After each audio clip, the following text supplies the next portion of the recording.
নমস্কাৰ। আজি আপোনালোকৰ আগত ওলকচু বনাম। সকলোৱে জানে যে ওলকচু ভাদ মাহত খাব লাগে। মই আজি বনাম। ৰেচিপিটো আপোনালোকৰ লগত শ্বেয়াৰ কৰিম বুলি দেখুৱাইছোঁ। ওলকচুখিনি কাটি লৈছোঁ, বাকলি চাকলি গুচাই। এতিয়া এইখিনি বইল কৰিম। কুকাৰ এটাত বইল কৰি ল'ম। ওলকচুখিনি কুকাৰত দি দিছোঁ। এতিয়া 3টামান হুইচেল দিম।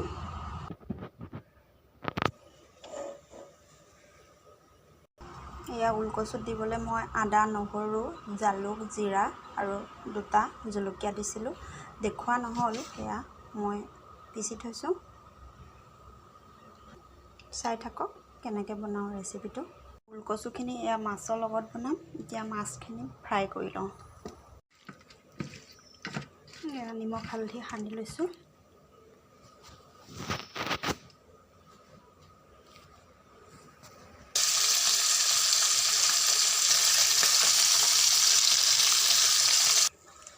মাছ ফ্ৰাই কৰি হৈ গ'ল।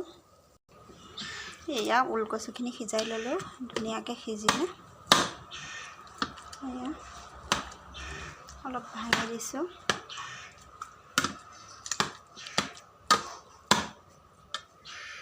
মাছ ভাজা তেলখিনিতে এতিয়া এইখিনি বনাম।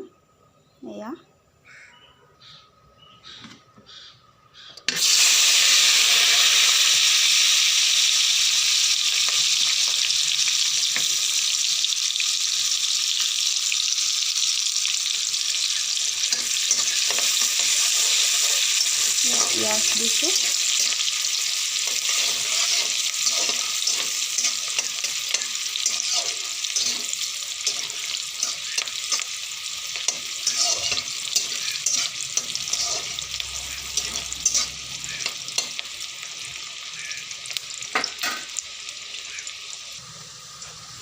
ইয়াত এতিয়া আদা নহৰু পেষ্টটো দি দিছোঁ।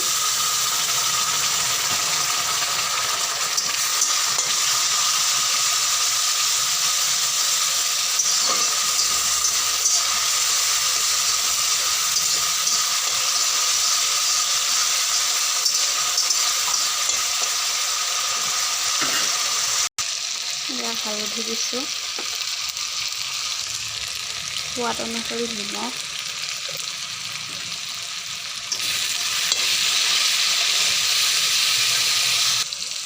এতিয়া কচুখিনি দি দিম।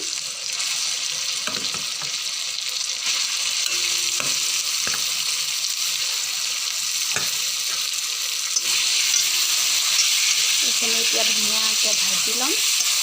তাৰপিছত ইয়াত গৰম পানী দিম।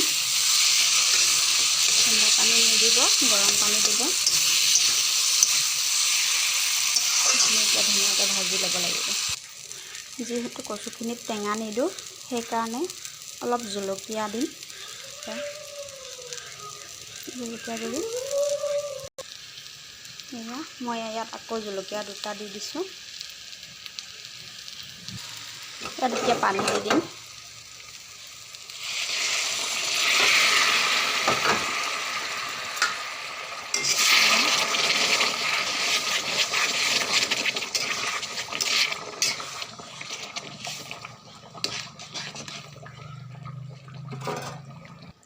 কচু তৰকাৰীখিনি ধুনীয়াকৈ উতলি আছে। এতিয়া ইয়াত মাছ দি দিম।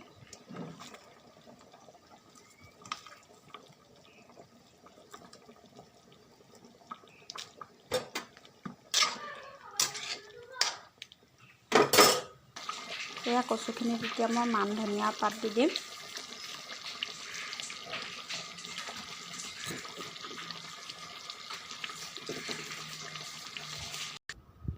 ওলকচু মাছ ৰেডি। আপোনালোকেও বনাই চাব এনেকৈ।